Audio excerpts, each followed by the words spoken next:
Brown is a local kid out of Clovis where she is the Wildcats' all-time leading scorer. And she says playing for the Lobos in this building has been the highlight of her basketball career. So what's been the biggest difference for this Espanola team? If you ask the coaches, they'll tell you the players have bought into this program. If you ask the players themselves, well, they feel like they have something to prove every time they take the field. It's no secret that the product on the field has struggled this year. The Isotopes will finish near the bottom of the league in terms of wins and losses, but will once again finish near the top in attendance. All the more proof that baseball is a staple of the Duke City. Cox and Presley aren't the only big names to go down with injuries. This team is extremely thin and fragile right now.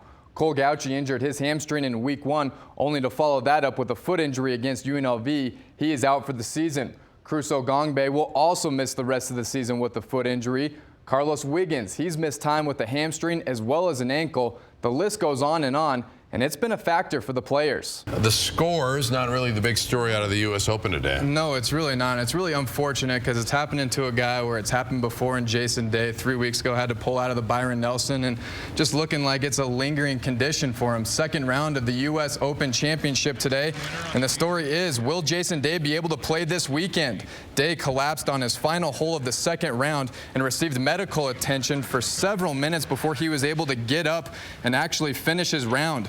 Day is 2 under for the tournament. Jordan Spieth, who was actually playing with Day, fired a 3 under 67 and the birdie at 14 here. Patrick Reed, he's had a nice couple rounds. Reed at the par 4 12th, and the eagle has landed. Reed shoots a 1 under 69 today. Here's a look at the leaderboard, and it's a logjam. Jordan Spieth and Patrick Reed tied for first at 5 under for the tournament. Tiger Woods did not make the cut. The New Mexico women's basketball team had a bounce-back year this past season, winning 21 games and coming up just short of a conference championship. The Lady Lobos are already working out as a team, and the big question mark going into next season for Yvonne Sanchez is how will they replace Antisha Brown? Brown led the team with 15 points per game, and UNM is left searching for scorers. I think we're going to have a lot more scores again because people are comfortable with what we did last year.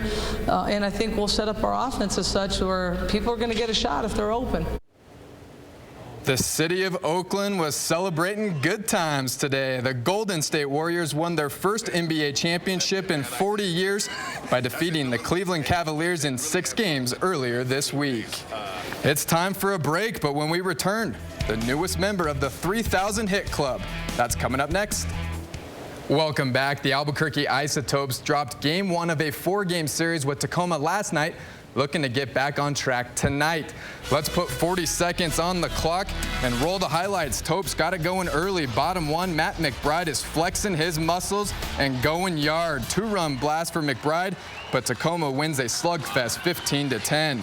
Alex Rodriguez going for hit number 3,000 tonight. Yankees hosting the Tigers, and welcome to the club, A-Rod. Didn't take long. Solo bomb off of Justin Verlander in the first, and the Yankees get the win 7-2.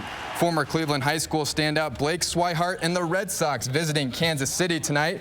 And Swihart coming up big. He delivers a 2-run double in the second, and the Red Sox get the win 7-3. And I am off the clock. All right. Thanks, Andy. You got it. We'll be right back. That's right, Chris. It was a memorable night for the Elliott family. Kyle Elliott is a 23-year-old Marine stationed in Okinawa, Japan, and hasn't been home to see his family in nearly 2 years. He returned to Albuquerque to give his dad, Craig, the best Father's Day he could have ever asked for. I mean, the only thing I'm nervous about is if he can make the ball to the plate. So it's been a while since we played catch. Kyle Elliott has been defending our country as a field artillery radar expert for the Marines, and he came up with this idea for Father's Day 6 months ago. I was just thinking about my dad and thinking about Father's Day. I missed the last one, and so me and my buddy back in Japan, we came up with a plan to surprise him. Kyle got in touch with the Isotopes and came up with the idea to have his dad, Craig, throw out tonight's first pitch. I actually Skyped him last night, pretending I was still in Japan, and I told him that I arranged for him to throw out the first pitch. Little did his dad, Craig, know Kyle would be disguised as a catcher receiving the first pitch. I'm hoping he doesn't faint. Kyle suited up and acted part of the team. Where do you want me to sign it? Interacted with the players. What's up, dude? What's your name? What's up, Kyle? Kyle, I'm Tim. Nice to meet you. It's cool what you're doing, man. Until it was time to catch the pitch.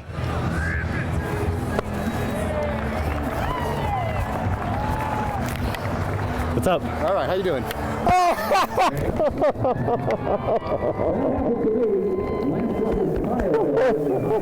Oh my God! How's it going? That's awesome, Kyle.